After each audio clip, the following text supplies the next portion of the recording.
Hey team, my name is Ryhan Butler of Medieval Astrology Guide, and welcome to your favorite weekly horoscope, What the Fuck is Going On in the Universe, from January 20th to January 27th, 2020. You probably noticed by now that I'm not Cam. Cam is out sick, so I'm covering for him, but I know he wishes he could be here with all of you, so make sure to send him any spare good vibes you might have so that he can recover and be here with us next week. Of course, this isn't actually a bad week for recuperation. What with after the momentous events that we had these past couple of weeks, the Saturn and Pluto conjunction finally perfecting, and the Cancer lunar eclipse, after that, everything else just seems kind of quiet. So in many ways, this week might better be thought of as, the calm that follows the storm. Everything's happened, everything's been initiated, and now we just kind of have to deal with the consequences. In a lot of ways, this week is one of those, we've made our beds now, or had our beds made for us, and now we have to lie in it. But of course, that's just not, you never have just one quiet week. Even though there aren't a whole bunch of major things happening, a lot of it is going to be the moon moving through and hitting a lot of those points that were sensitive points from before. So perhaps a better way to think about it is if the Saturn-Pluto conjunction and the past lunar eclipse were like the earthquake, then the moon moving through a lot of these sensitive points through Sagittarius, Capricorn, and Aquarius are going to be something like aftershocks. We're going to have to deal with a lot of the repercussions of some of the things that have already happened. Not only, the major events that have occurred on the world stage, but even the slightly more minor events that have occurred in our own personal lives. Some big highlights for this week are going to be the sun's ingress into the sign of Aquarius, which we'll talk about in a second, as well as aspects involving Jupiter and Venus, and then of course the Venus-Mars square, which many of us have felt for a little bit since this has been kind of ramping up since around January 16th. But let's go ahead and jump into it. Monday, January 20th, our first item on the list is going to be the sun ingressing into Aquarius, like I mentioned before, so happy birthday to all of our Aquarius friends who are going through this. They're going to have something of an interesting solar return chart, I'm sure, no matter what day their birthday will fall on, just because of the big pileups in Capricorn. So not only do our Aquarius friends have their birthdays and their solar returns to worry about, but for the rest of us, whatever house the sign of Aquarius is in, the sun will be moving through, of course, and that'll bring an extra level of clarity or insight or maybe even focus into. So whatever that house happens to be in is going to be sort of the area of life where we're going to be a tad more focused on this coming month, or maybe we'll see a tad more activity or have just some sort of clarity or insight into. So especially if you've been struggling with a decision, perhaps relating to that house or the subjects of that house, this might be a good time to sit down and plan out what you want and ask yourself what you want and whether or not you're going to let yourself have it. The second item that's happening on Monday is our week kind of begins with a bang, with the moon and Mars conjunction in 11 degrees of Sagittarius. This is also conjoined a very prominent fixed star there, Antares, which is not a star that is also of the nature of Mars, so something of a double Mars influence here. So not only do we have this Mars conjunction and a fire sign of Sagittarius, and a lot of times what we can expect in these kind of situations are, flare-ups of emotions or being honest, but actually kind of being an asshole. So we have to be aware of that as we're moving into it, that people may say things that come off as harsh or, kind of barbed words, and just kind of take a step back, try not to take it personally. Or, if it's been happening for a bit, then maybe this is the time where you just stand up for yourself and are like, hey, that's inappropriate. Please don't talk to me that way. If you want to, have a real kind of adult conversation about this, let's do that. But any kind of snide comments or, aggressive comments probably don't fit into this conversation. So be sure to establish those boundaries because that's not something that Mars really knows how to respect, especially if you don't enforce them. For Tuesday, January 21st, really the only thing going on here is the moon's ingress into Capricorn, so things are kind of going to slow down. We're able to take stock of what's happening and be a bit more pragmatic and plan kind of what we want to do. This is a great time just to kind of relax and chill and just sort of take stock of what's going on, especially, after everything that's happened these past couple of weeks, any sort of things that have come up for us personally after the Saturn-Pluto conjunctions or the eclipse. This is a great time to sit down and just be realistic about, what those events have, what they've caused, how they're affecting us, how they make us feel, and then just sort of how we want to respond to them. And you might not even have a really great answer for that last point right now, and that's totally fine. So just be aware and just start, trying to make progress for that. Because for many of us, probably a lot happened, and for, probably just as many of us, not much happened. And that's totally fine. These transits are hitting different places in different people's charts, and for some of them, it's going to be like really right in their face, and for others, we might not see it for a while, or we might be lucky and escape it altogether. So just kind of take stock and be aware of what places in life, of what areas of life, or what situations in our lives are starting to kind of be the greasy wheel that squeaks, so we can be a little bit more careful about the resources, be that time or energy or whatever, to address them appropriately.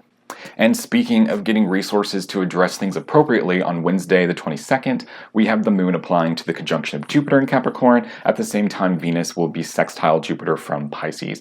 And this is a really great time to relax and to let off steam and just to kind of be and let yourself be still and be, at peace for even just a brief moment. Wednesday might be, a really great night for you to, maybe go out after work and, have yourself a nice meal or grab a couple of drinks with some friends. It can be a really great time to give yourself kind of that oasis in the middle of this, we're going to call it a scorching desert of, astrological transits just coming off of these eclipses and Saturn-Pluto conjunction. So definitely give yourself that space to enjoy, the little things in life or anything that makes you feel like you're not, that the house isn't on fire around you, because it probably is, but, we can deal with it after we've let ourselves recuperate. And you're definitely going to need those moments of recuperation or that time to yourself, that time to unwind, because on Thursday, unfortunately, the moon will be conjoining that Saturn-Pluto conjunction. And this is going to be kind of the first major aftershock, or the first major kind of incident or follow-up to whatever was started by the Saturn-Pluto conjunction. So, if you didn't really, obviously we don't expect to feel anything, immediately or on the day of, when we have a lot of these long-term kind of slower planet transits or, configurations, just because they've been building up for so long that you've probably experienced them already in pieces. So it might be difficult to be like, oh, hey, that was the Saturn-Pluto conjunction. But this day on Thursday might be a really great way to focus in on what exactly that conjunction was trying to bring into your life or trying to show you.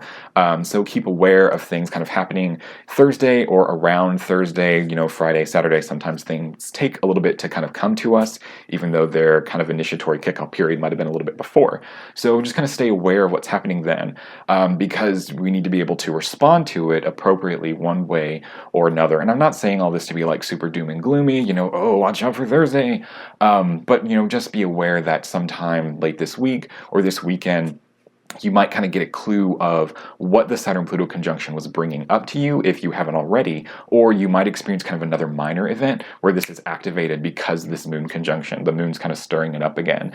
And, I don't want to say that this is something that we can expect to happen every time the moon comes through to Capricorn and conjoins that degree of the Saturn-Pluto conjunction, but especially this time, because it's the first time and Saturn and Pluto are both still there, we might really see this pop up for us. So, be careful out there, take deep breaths, stay calm, and do what you've got to do. All right, and then on Friday, we have the moon ingressing into Aquarius and immediately applying the conjunction of the sun, bringing us the Aquarius new moon and our first lunation after our 2 eclipses. So now we've left behind our Cancer and Capricorn eclipses, and we don't have to deal with eclipses again for another 6 months, and we're all very excited to hear that. Nobody misses eclipse season. So, that's great. We're done with it for a while. The other big event on Friday is the Mercury-Mars sextile. So these 2 planets are actually really good friends together when they're in harmonious aspects. They're very useful. They tend to be much less useful when they're in those more hostile aspects, the square and the conjunction, and even the opposition, of course. Because they tend to make us, say mean things or think mean things or do mean things. But when they're in these harmonious aspects, this sextile and this trine, well, then they're much more helpful. We can use them for good much easier. Here, they're great for, quickness of thought, for ease of speech. This can be especially a great time for individuals who have been kind of going through an issue or kind of having this feeling that they've had a difficult time kind of putting into words or clearly explaining to another person. So if you've been having that kind of issue, there's something going on that makes you feel a certain way, but you haven't been able to really articulate it to somebody, this is a good time to have that conversation. It's also a really great time because it's so conducive to mental alacrity to have like a sit down time with yourself to plan out, okay, what are the things that I want? What are the goals and objectives that I want to complete? And just to kind of get those lists going. A lot of times, this is kind of like our moment of clarity in a lot of ways, to where suddenly our mental energy clicks, and like now we should hopefully feel more empowered and more capable to do a lot of the more work type things that we've maybe been putting off, especially for those of us who are more involved, especially like in those Mercury type fields, writing, research, things like that. It can get really easy to get bogged down in the sort of administrative aspect of it, and this is a really great time to kick through that and really push ourselves to get it done. On Saturday, we have the moon actually come into the conjunction of Mercury in Aquarius, and this is a really nice combination, or a really nice follow-up to that Mercury-Mars sextile, just really helping us not only take those ideas that we've been writing down and been wanting to do, but then to give them physical form, because that's what the moon does. The moon wants to bring things into the material world and kind of help us give birth to them. So, a really great exercise this weekend might be to, think of something that you can get done that weekend. Maybe on Friday, sit down and think, what are 3 things that I can get done this weekend? And then on Saturday, pick one and do that one and get it done. Not only will it help you feel more motivated and, after you completed it, but also victorious. And everybody deserves a little piece of victory after, the hell that we've been through with everything. On Sunday, the moon moves into Pisces, but that's not really the highlight of Sunday. That's just kind of a thing happening in the background. The big story for Sunday is the perfection of the Mars-Venus square. So this is an aspect that has kind of been culminating since Venus's ingress into Pisces on January 13th. Immediately as she entered, she started applying to the square of Mars, which created probably some tension in some aspect or some relationship of our lives. A lot of times we equate Venus with romantic love or romantic relationships, and while she definitely does signify those things, she's also relating in general, like the things that we share in common with other people and the bonds that we form, trying to reinforce those similarities. So while a lot of things that I say and a lot of things that you read online about this transit are probably written more specifically through the perspective of like a romantic significant other marriage type of relationship, keep in mind that it does apply to all relationships kind of generally. And to see sort of what relationship that this Venus square or this Venus-Mars square is probably having the most effect on, make sure to look in your chart, see what houses Venus rules or what house Venus is currently in, what house Pisces resides in your chart. That's probably going to be your major key to see what's happening or who's being affected. Of course, because this transit has been accumulating for a little bit, you probably already know. Like, you probably know what person or what area of life has kind of been rubbing you the wrong way, or you've been noticing some kind of hiccups within a relationship with. So, I'm not going to say that the Venus-Mars square is like the straw that broke the camel's back for whatever relationship situation you're having. It doesn't, quite work that way, and it's not always that easy. But within the past little while, it's probably been getting a little bit more difficult to relate, maybe to other people generally, or with a specific person, or with these specific people. So just kind of give yourself, permission to have space for that and to let those feelings kind of sort themselves out.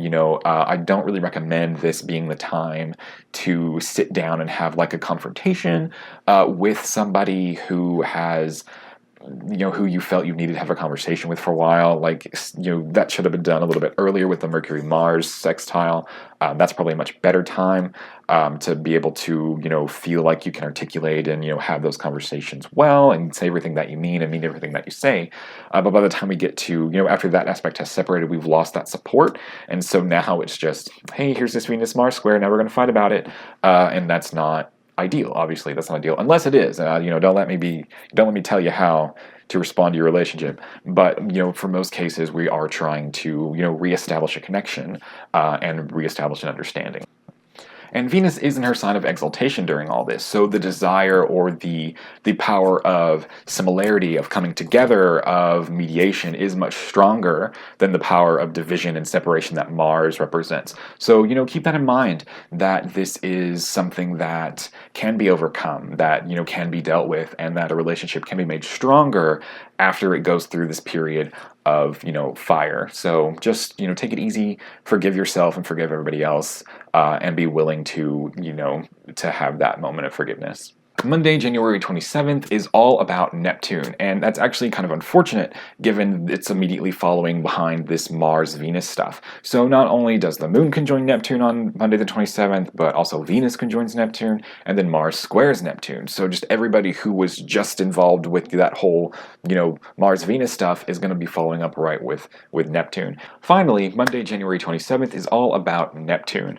Not only does the Moon conjoin Neptune today, but Venus conjoins Neptune, and then even Mars will square Neptune. And it's a little bit of kind of a mean combination for following up after that Venus-Mars conjunction. The Venus-Mars conjunction, hopefully we left that with a better understanding of whoever we might have been having conflict with lately. But the one issue, kind of the big thing that Neptune does, is it obscures things, it hides things, it puts a kind of romantic or fantastical filter over our reality. And while that can be fun at times, when we're dealing with like very real, very serious life circumstances, especially in relationships, what often happens is you have that situation where two people walk away with very different experiences of the same event. So make sure that that doesn't happen. Hopefully you've used this energy constructively to emphasize the similarities between you and whoever, or whatever you've been having conflict with. But you really need to make sure that everybody is walking away from that with the same understanding of the conversation, with the same understanding of, this is what I need from you, these are the boundaries I need you to respect, whatever, because Neptune doesn't care about that. Neptune doesn't care about those boundaries, and it can very well be a situation where, in one ear, out the other, or we're right back to the behaviors that made us feel this way and kind of brought on this confrontation or brought on these problems initially, and obviously we don't really want that. The other thing that we need to make sure of with these Neptune contacts, especially with like Venus and the Moon, is that we're being honest with ourselves, and that we're really forgiven ourselves and the other situation or individual, that we've honestly made space to forgive that. Because Neptune can trick even us. Like, that's kind of the goal of Neptune. It can make us feel like we're over something, or that this is done, and we've just kind of pushed it down. And it happens to the best of us. And it's just something that we need to really be aware of moving forward. Make sure that you have that space, that you have that capacity to forgive. Because if you don't have that, then don't do it. You're just going to cause heartache later on. And while it might sound kind of cruel just to say, don't forgive that person, or, don't get over this, sometimes things take time. And you have to be able to give yourself that, or you're not helping anybody. You're not being a part of any sort of constructive or useful adult relationship. So that's all I've got for you guys for this week. Make sure to take it slow, take it easy, be good to yourself. We've gone through kind of the worst of it, and now we just have to deal with repercussions of a lot of the things that have already started to stir up in our lives. So, be aware of it, be vigilant of it, but don't let yourself get paranoid by it. That's not going to help you at all, and it's not going to make it any fun or any easier. Please check out my channel, Medieval Astrology Guide, where I talk about astrology, especially the spirituality, ritual work, and magic that can be incorporated into astrology, and as well as the history of astrology and other miscellaneous astrological topics. Hopefully Cam will be feeling well enough to be back with you guys next week, so take care and have a good one.